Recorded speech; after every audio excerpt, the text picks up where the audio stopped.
Hello, everyone. Welcome to the 25th Argos Community Call, our first of this year, 2025. Today we have with us Marianna Katrakazi, legal advisor at OpenAIRE, who will give a presentation on the legal aspects of RDM, DMPs and ARGOS. We also have with us El Padopoulou, product manager of Argos. In case anyone has any questions, feel free to ask.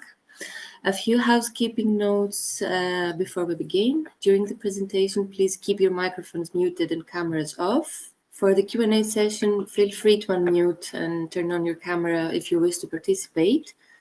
You are also welcome to submit your questions here in the chat or in our shared Google Doc, which will be posted in the chat. And finally, please note that this session is being recorded and transcribed. If you wish to participate in the Q&A but prefer not to be included in the recording, please let us know in the chat and we will be sure that your contribution is edited out. With that, I'll hand it over to Marianna to start with her presentation. Thank you. Thanks, Marilee, for the introduction. So I'm a lawyer. I'm legal advisor at OpenAIRE, and I'm specialized in IP, privacy, and personal data protection with experience in funded research projects related to licensing and open data. So let me share with you my screen.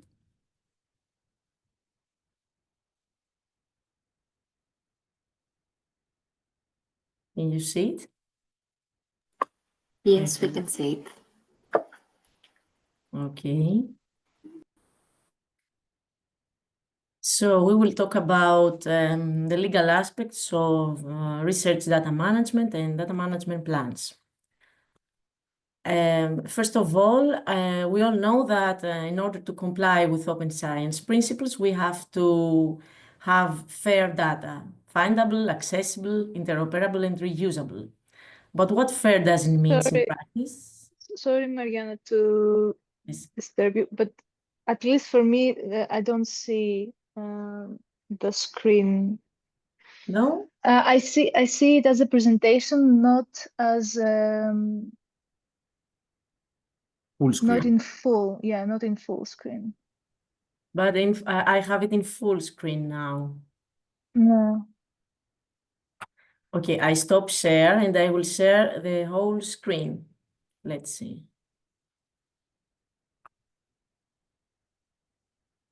Yeah, now we see what you were talking about. Perfect. Yes, thank you. Okay, great. So what fair means in practice? It means that our data we must be sure where the data is stored. The conditions for accessing the data must be specified. The data must be archived in a format that can be read by everybody. The data must be accompanied by material that makes it reusable. And of course, in cases where the data cannot be openly accessible, it must be clearly mentioned why this cannot happen.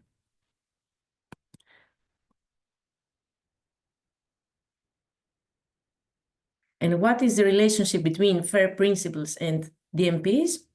On the one hand, the FAIR principles ensure that data can be found, downloaded, understood, and reused. And on the other hand, DMP is an essential step in achieving FAIR compliance, ensuring that data will adhere to FAIR principles. So with DMPs, it is documented what, how, who, and when can have access to our data. So this process supports us making the data fair by design.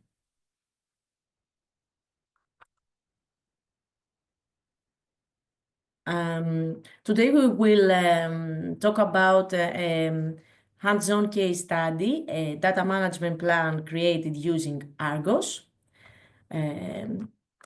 with this title, and we will see how legal issues related to open science are mentioned in a hands-on case study. So in our case study, we see in section 3.1 that there is a following question. Are there ethical or legal issues that impact the sharing of data?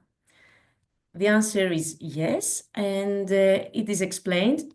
In the following slide, we will see more details. In our example, the data have been categorized into 3 tiers. The third tier is open to everybody. The second tier is closed. And in page 82 of this DMP, it is explained that tier 2 is closed due to intellectual property rights constraints. Then in section 6.1 of the DMP, it is explained what we mentioned before. So tier 2 is closed due to IPR constraints, and it is mentioned also that ethical considerations were also taken into account, particularly in relation to privacy and confidentiality. So in this example, before drafting the DMP, researchers have examined their data, which data are sensitive and which not, and they have categorized the data based on this criterion. Let's move now to a more theoretical approach. As you all know, open data should be as open as possible and as closed as necessary. What does this mean? It means that in some cases, data cannot be openly accessible in order to comply with legal obligations, such as protecting intellectual property law, privacy and confidentiality, for reasons of national defense, public security, cultural heritage law, or for honoring contractual agreements. In our example, we saw that due to intellectual property rights of third parties and for privacy reasons, some data was not accessible. How we see these legal barriers that we mentioned, we see it clearly in the directive on open data and the reuse of public sector information. Article 1 on exceptions explicitly mentions that this directive on open data does not apply to documents for which third parties hold intellectual property rights. So this is the first legal barrier. Documents that include information related to national security, trade secrets, or statistical confidentiality. Logos and trademarks, another legal barrier that impede us sharing our data, and documents that include personal data. Today we will focus to intellectual property rights, and more specifically copyright and personal data. So let's move on to copyright. Copyright is a part of intellectual property law. It protects creations of original material. It includes different kinds of works, such as databases, software, audio, or content, such as scientific articles, that can be protected by copyright under the condition that they are original. Another intangible asset that is protected by intellectual property law is trade secret, which is a commercially valuable information known to a limited group of persons, and industrial property assets, such as patents and trademarks. Some general principles about copyright. Original work get copyright protection automatically upon creation. There is no formal registration process. And this is the big difference compared to industrial property assets, such as patents and trademarks, where we have to file application to seek protection. So for copyrighted works, all rights reserved regime applies by default. The duration of protection is 70 years following the author's death in most European countries. And we need the author's permission for each and every use of the work. So how can we use copyrighted protected works? There are two possible ways. We have to have the explicit consent of the author, or in case where one of the following alternatives takes place. We have a limitation or exception, which are some flexibilities granted by law. Unfortunately, those flexibilities are not uniform across the European Union because they are provided, they are regulated by directives which are not harmonized in the same way in each member states. And as an example, a common example is text and data mining of copyrighted works for research purposes. For this purpose, we do not need the consent of the author. Another way that we can use a copyrighted work is when a work has fallen in the public domain, is in the public domain. What does this mean? It means that the duration of protection has expired, or the author chooses to release his or her work with a CC0 license, which is an open license equivalent to placing a work in the public domain. And the third alternative is to use a copyrighted work that is released under an open license. Open licenses, they are open and they are addressed to the general public. Everybody can use the work under the conditions that the license stipulates. They have a standardized content, and they differ depending on the type of the work. For content, there are Creative Commons licenses, which are the most usual. For software, there are other types of licenses that can apply, such as GNU GPL, MIT, and so on. In our case study, it is mentioned in one section. There is a question, what license will you use for your data? So before releasing our work, we have to choose and document it in the data management plan under which license we will release our work.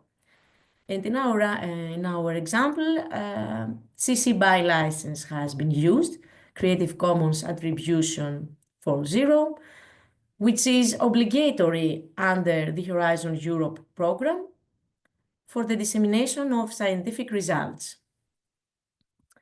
More specifically, according to the Horizon Europe program guide, it is explicitly mentioned that scientific peer-reviewed publications must be open access immediately and released under a CC BY license for articles and book chapters in edited books.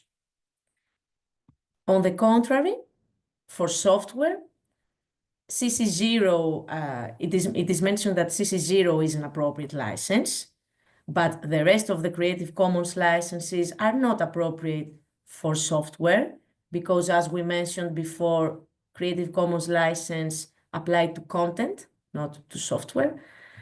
And here you can see that the Free Software Foundation licenses and licenses listed as open source by the Open Source Initiative are strongly recommended by the Horizon Europe program.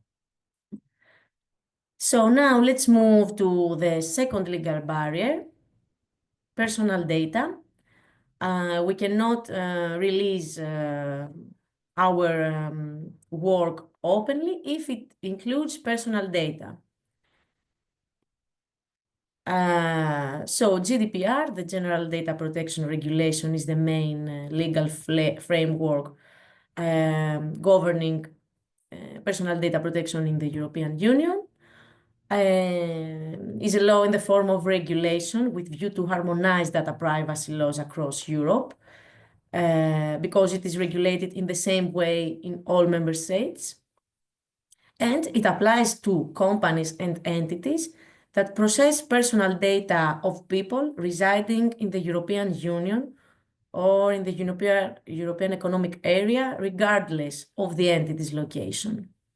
For example, Facebook is located in San Francisco, but it is subject to the GDPR for the processing of personal data of European citizens.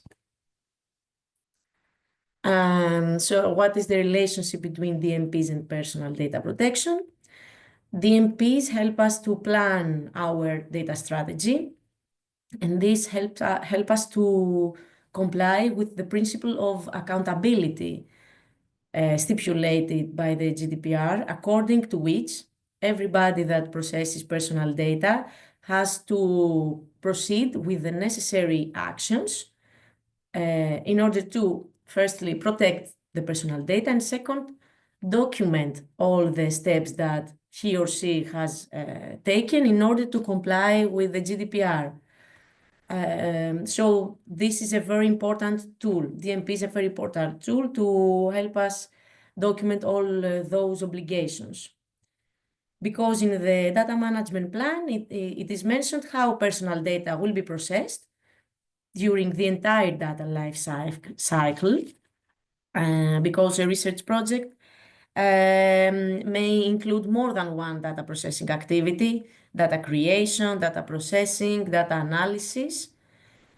And in data management plans, we also include the information about what measures will be applied for the protection of personal data. I'm sure that everybody knows what is personal data, but we also mentioned it again quickly. All information that relates to an identified or identifiable living person. Deceased persons do not have personal data. So the crucial factor is if an information can be linked with a living person. We have anonymous data that where individuals cannot be identified. So the GDPR does not apply in anonymous data. On the contrary, in pseudonymous data, re-identification of persons is possible. So this kind of information falls under the GDPR. And the legal basis for processing. According to the GDPR, when we process personal data, we always have to have a specific legal basis. There are 6 legal bases. This is an exhaustive list. We cannot have other legal bases, which is consent, the consent of the individuals, the execution of a contract, for example, the execution of a grant agreement, compliance with a legal obligation, when it is necessary to process personal data for purposes of complying with a legal obligation, protection of an individual's vital interests, public task, when processing is necessary for performing a public task, and lastly, when processing is necessary for the legitimate interests of the controller. So what legal basis should we choose when conducting research? Every researcher has to assess on their own what are the reasons why it is necessary to process personal data and which is the most appropriate legal basis. But we suggest that public task is suitable for research purposes, and other probable legal basis could be consent or contract. However, here it is mentioned that consent must be freely given and easily withdrawn at any time without any detriment for the data subject, which means that if we rely on consent, this may pose problems to our research project, because in case where an individual withdraws his or her consent, this may put into risk our project. So it's better to avoid this legal basis. Different purposes and legal basis may apply during the entire life cycle of data. And of course, for each processing activity, we have to choose one legal basis for the processing. So what are some key steps to take before initiating a research project when our research project includes the processing of personal data? First of all, we verify if it is strictly necessary to collect personal data for performing our research project. If so, we choose which is the appropriate legal basis based on the previous considerations. Then we define which will be the applicable data retention period, because according to the GDPR, data must be kept for no longer than is necessary for the purposes for which we have collected the data. After we get a valid consent, if consent is the legal basis of the processing, we provide data subjects, which means all individuals of whom we collect the data, with GDPR informational notices. This notice includes all information mentioned in the GDPR that relates to the processing activity that everybody needs to know before granting his or her personal data. For example, for which purpose the personal data are collected, for how long they will be stored, who will have access to such data, are we going to transfer such data to third countries? What are the rights of the data subjects? Where can they address if they have any query? These are some examples of the information that must be included in this notice. And of course, we have to apply the appropriate technical and organizational measures for protecting our personal data. So how we see all these steps that are reflected in the data management plan that we see in our use case? In section 6.1.2, there is the following question: what are the methods used for processing sensitive or personal data? And here we have as answer privacy constraints and applicable ethical norms. Here, this answer could be elaborated and could be more detailed, mentioning what are the measures for the protection of personal data, and privacy policies, which is the informational notice that we discussed previously. So, as you see, there are a few issues and questions that somebody needs to consider before drafting a DMP and before proceeding with a research project. So who is the competent person to ask for these kind of issues about legal and ethics issues?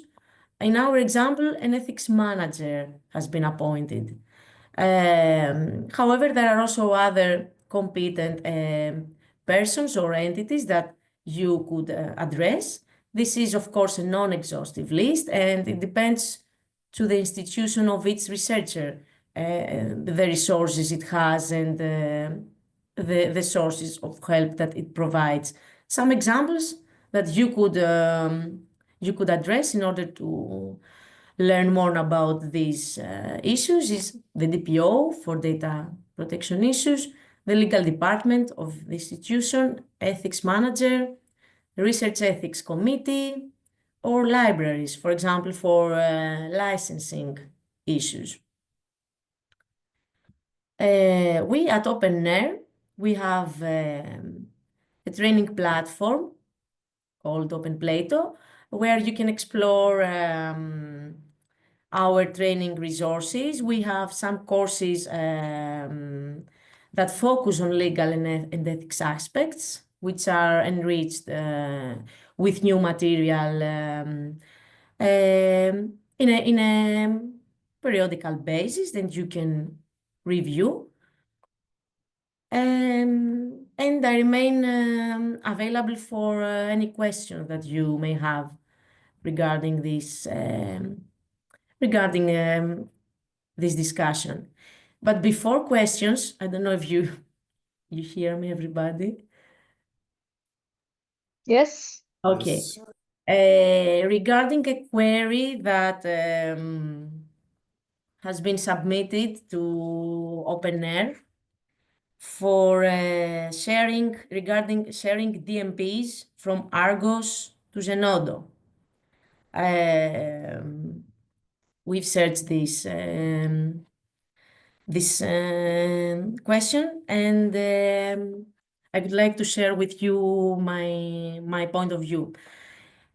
So in this case, the question was the following: how can we share DMPs from Argos to Zenodo, taking into consideration that Zenodo is hosted by CERN, which is an international organization, and it is not subject to the GDPR. So how can we transfer personal data to Zenodo platform?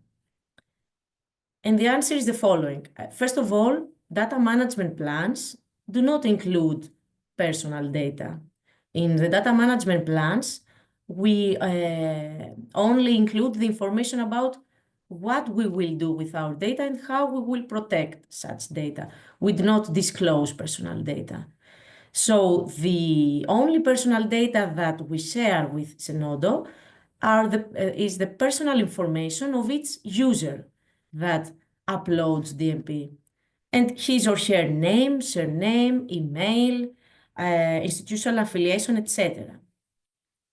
This does not constitute a transfer of personal data. It's more specifically, according to the European Data Protection Board guidelines 5/2021, there are 3 cumulative criteria to qualify a processing operation as transfer.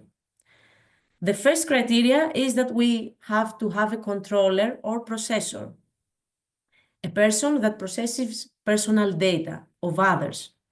In our case, they are the users that they put deliberately their own personal data. They do not constitute controllers. When I use Facebook or LinkedIn and I put my personal information, I'm not a controller of my personal data. So this processing activity does not constitute transfer, so there is no problem using Zenodo platform. And it is worth mentioning that CERN has a distinct legal framework that offers data protection at the same high standards and is comparable to the GDPR. And each person that chooses to use Zenodo can have a look at the privacy policy of Zenodo prior uploading and creating an account, and decide if he or she wants to use it or not. But this does not constitute a transfer activity. That's all from me. I stop sharing the screen. Thank you, Marianna, so much for your presentation. We can proceed to the Q&A session. Please feel free either to unmute your microphones and ask the question here, or in the chat, or in the shared Google document.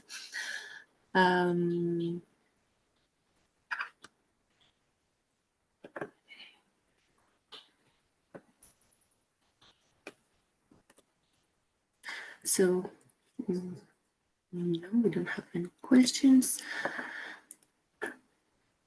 We can also stop the recording if you'd like to participate. If this is what stops you from asking a question you might have, or any thoughts?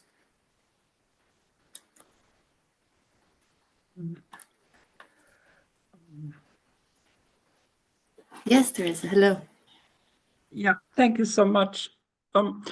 Can we please just revisit the last question that you explained? Because as far as I understood this topic, there appeared to be a difference whether a researcher on its own initiatives signs up at Zenodo, creates a user account. That's an individual decision. However, if an organization offers a tool like Argos and encourages the researchers, is this the same situation? Because one might argue that it's not entirely voluntarily. If the organization recommends the tool, we offer this service, you can have your user account there, please write your data management plans, then sure, it's always an option if a researcher keeps the data management plan private or decides to share it in Zenodo. This point has been a bit unclear. There has been some confusion. Could you possibly try to clarify it a bit further? Yes. What is important to keep is that DMPs do not include personal data. The data management plan does not contain personal data. So when we share DMP, there are no personal data concerns because it does not include this type of information. So the GDPR does not apply in this case for the DMPs. If somebody wants to include in the data management plan personal data, yes, then it's another answer that we could avoid this, but it's a different discussion. Yeah. And Zenodo is not mandated in Argos, as far as I know. No, it's not. It's not mandated, and we have always made clear that data management plans never should contain more personal data than the persons who participate in the project, and no sensitive information at all. As far as I understand the topic, it's about the user accounts and the processing of user data at Zenodo, because that is personal data that is shared. Yes, everybody that wishes to create an account puts his or her personal information. But it's not a transfer of personal data. Does not qualify as a transfer according to the European Data Protection Board. So we do not have a transfer of personal data to third countries. Yeah, thank you so much. Thank you. You're welcome. Andrew also raised his hand. Andrew, please proceed with your question. Hi, thanks for the interesting presentation. This is maybe a follow-up to the conversation that was just happening, but slightly different. I mean, we can envision that a PI, for example, fills out a DMP for their project, right? And say they have a handful of postdocs and a handful of PhD students who are working on that project, each of who is tasked with certain rights and responsibilities when it comes to the management of the project data. Here at Leiden University, our DMP template actually has a section where that stuff is supposed to be articulated. So if I think of a situation where a PI does fill out a DMP, which includes certain personal data of those who work in a lab or on a team with them, and kind of goes ahead and submits it and uploads it to Zenodo because that's what they want to do in their open practices, or that's what their organization expects of them, et cetera. For me, that still seems like a transfer of personal data, in that it was not necessarily made manifestly public by the data subjects who are listed as PhD students or postdocs in the DMP, and who may not have actually been aware that their PI was sort of doing this, right? So I'm just wondering if there's anything more from your perspective, having sort of outlined this hypothetical, but I think very likely situation. Okay, so in this case, you said that the DMP includes the name and surname of PhD students, right? Yeah. And we upload this DMP to Zenodo.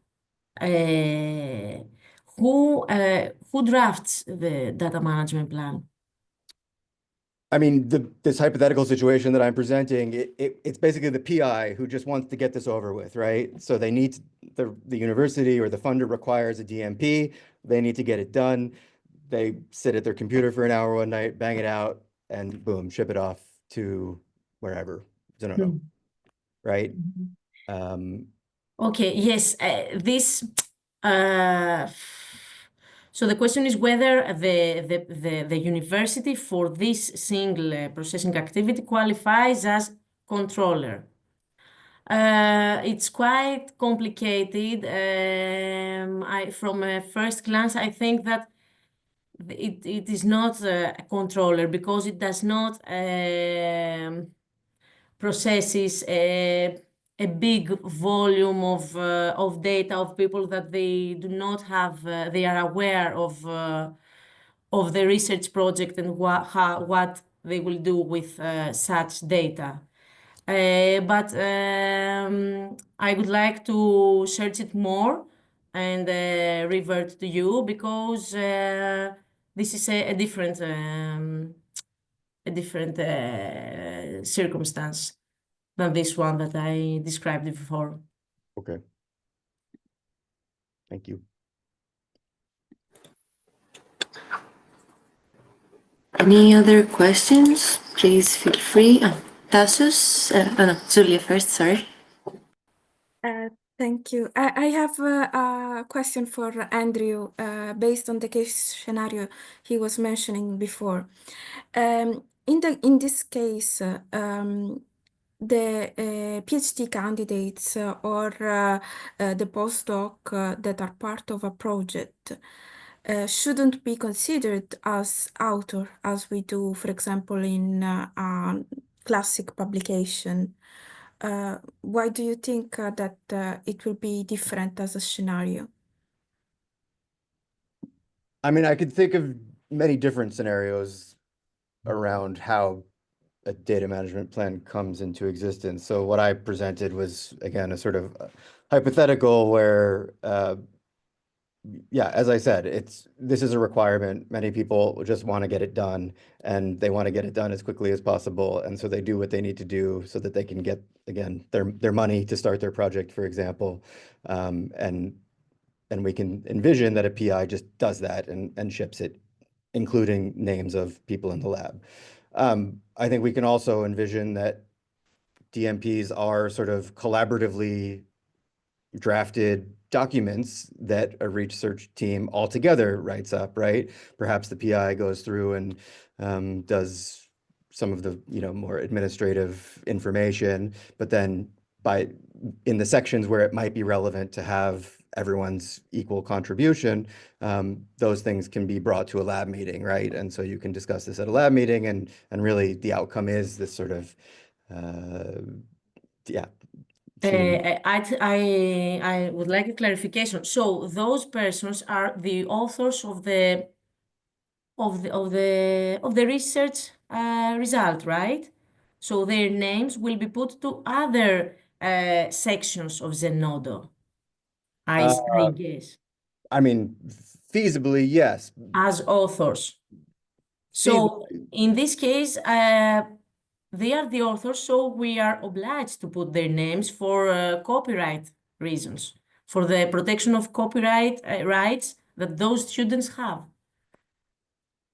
Yes, but that I think is jumping ahead in the process here, because it's not guaranteed that every name. Because I mean, if their names will be in any case to Zenodo because they are the authors, there is no data protection concern if the same information, name, surname, will be put in another part of the account of a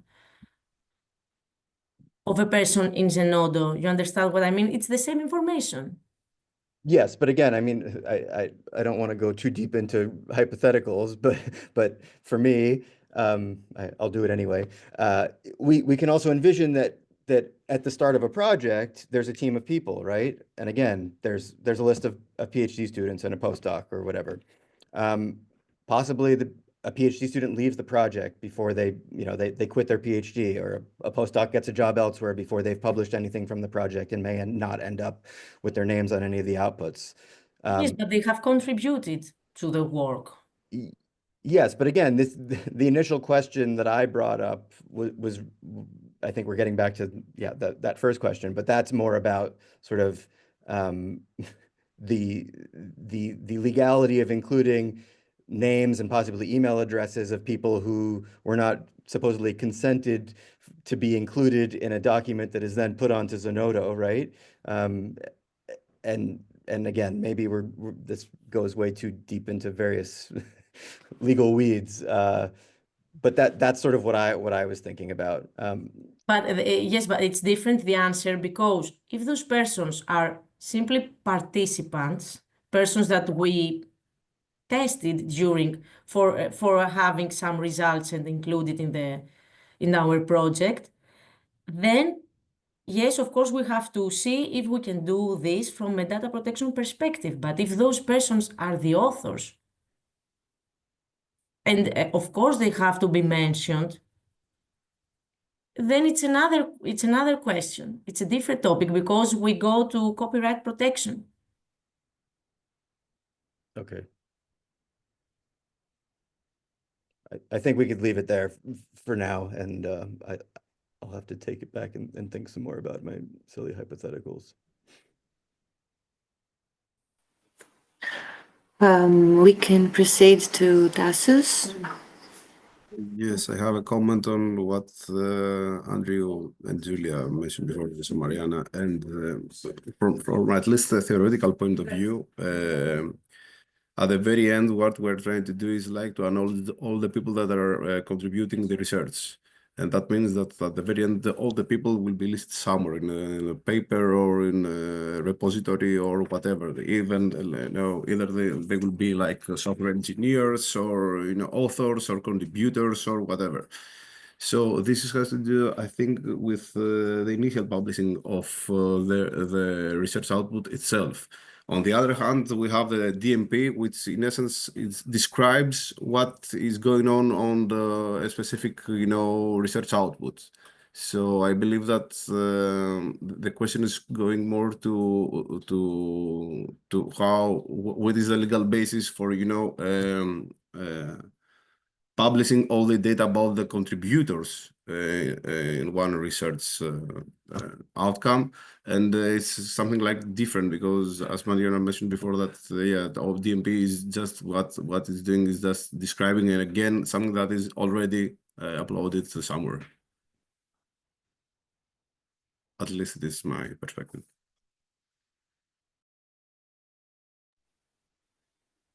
Thank you, Tassos, for sharing your perspective. I don't know if Mariana has any comments on this. Also, there was another hand raised, but it's not now, so we can proceed to Julia. Yes, I am working in projects that are relative to the new culture around the research assessment and what we should value. And one of the indicators that we are looking at in this new system is the participation to projects. Let's say that, for example, in another scenario, a PI has these collaborators that comes and go in the lab, like PhD students, postdoc, master student that are just there for a few months. It's very good to be listed as authors in data management plan because then you have a publication that can prove that you participated in a project. This could be, for example, very interesting and very valuable if, for example, you are not a researcher is not part formally in a grant like an ERC, but has collaborated with an ERC grant. So if we can turn this in another perspective, in that case, the researcher will be much more rewarded and much more willing also to write a data management plan listing all the authors. And in that case, it's not about data protection because it's not a problem of name and surname. Just to reinforce what Marianna has showed today, the problem is if that people are part of a study. So it's like personal data as a part of a study. In that case, yes, my understanding, at least for what Marianna showed today.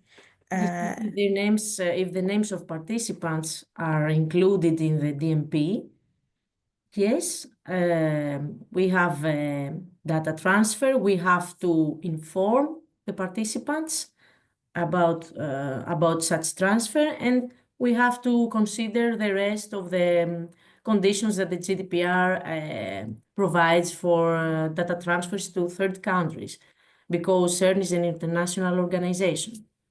Yes. But in the other case, if we instead are using in the DMP their ORCID, that will be a different story because they can be even rewarded by writing a DMP. So this could be also appealing for the researcher to have a will to write and make sure. Okay, in any case, for ethical reasons also, of course, we have to have their consent for putting their emails, for example. Of course. But the question is when a person has their information appear to other sections of this platform as well, and not only in the file that we will upload, and they are aware of this, this is not a transfer, because it's the information of those people that are creating this DMP, and they participate in the project as well.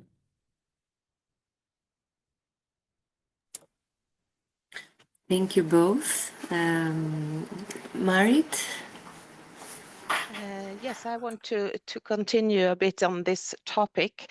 I'm a DPO at the university in Umeå, and our opinion on this is that when using Argos, the university would sign a data processing agreement or not? The university, if it has to sign a data processing agreement with Argos,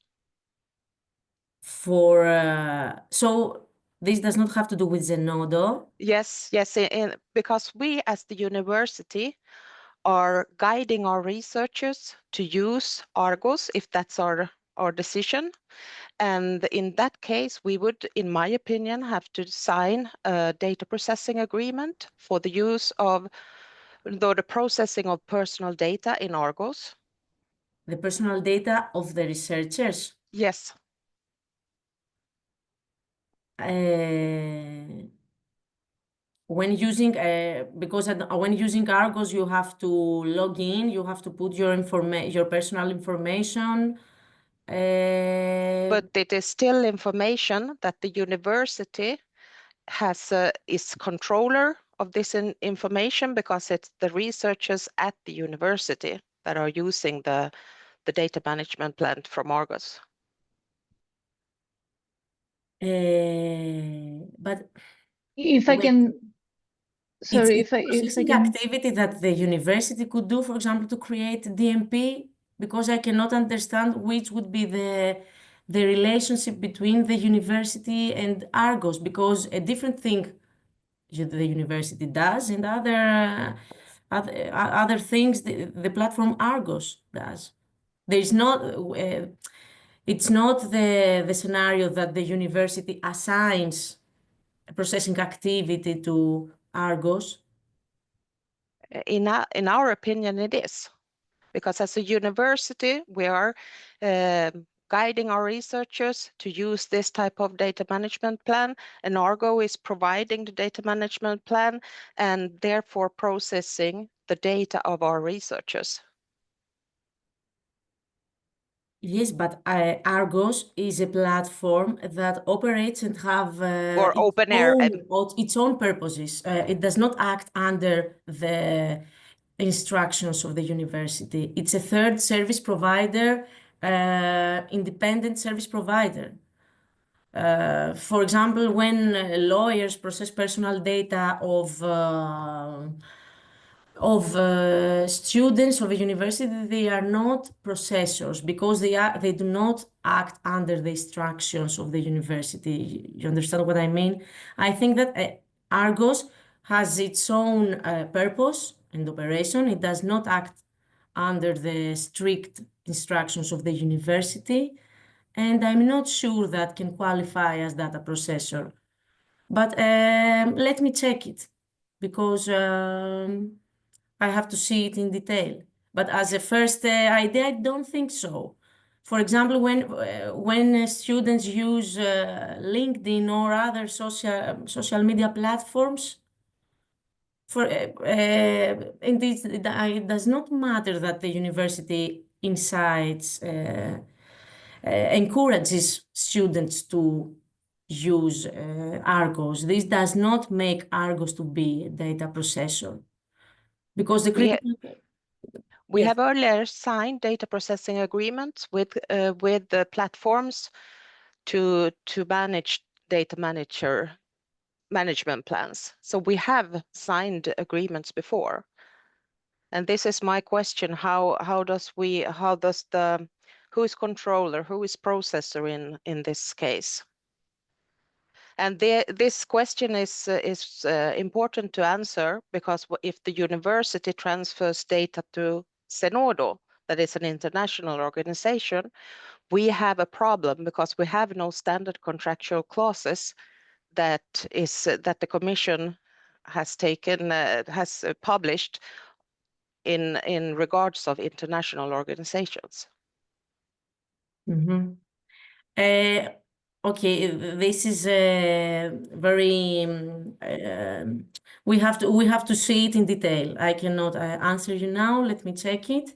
I will mention your. I will write down your name if you want to leave me your email, and see it in detail at a later stage, because now I cannot, of course, answer all these questions. I have to review it.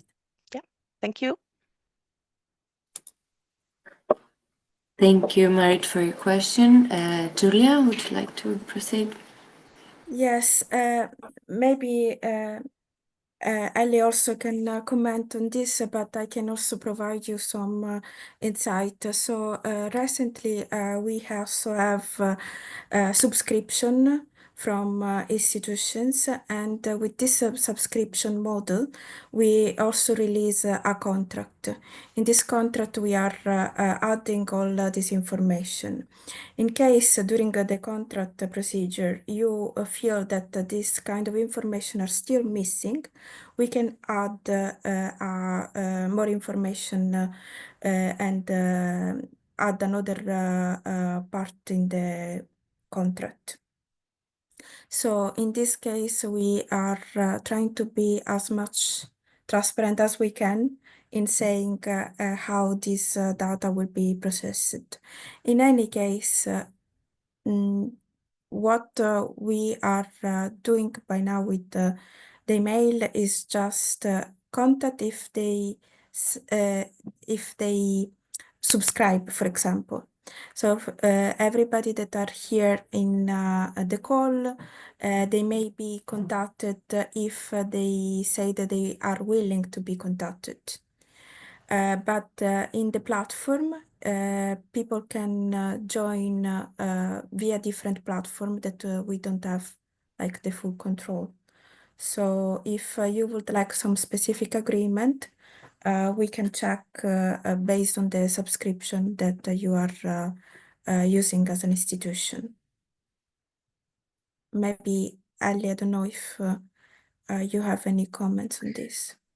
Yes, I wanted to add before that there is no sign up process. So there's only sign in, and we use external providers like Google, OpenAIRE, external providers to sign people, users in. So that means that the credentials we borrow and we retrieve them from there and provide a profile for a user.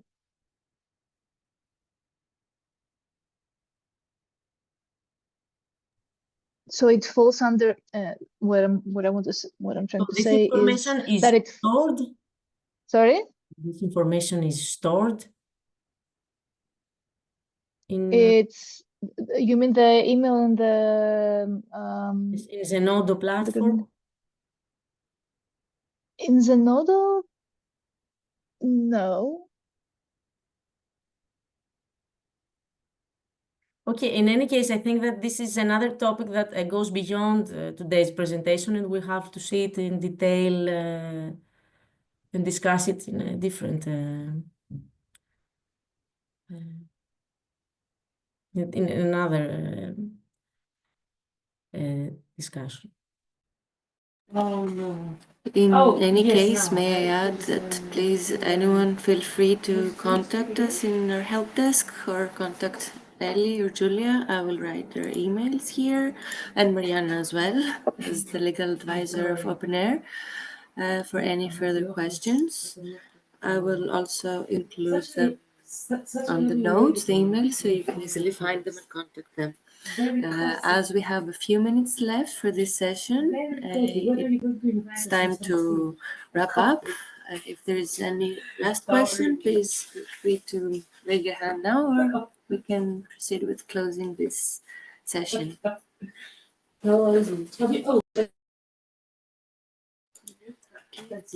So thank you everyone for joining. This was a very interesting session, and we hope to see you in our next calls. Have a nice evening. Oh, thank you. Bye. Thank you. Thank you. Thank you.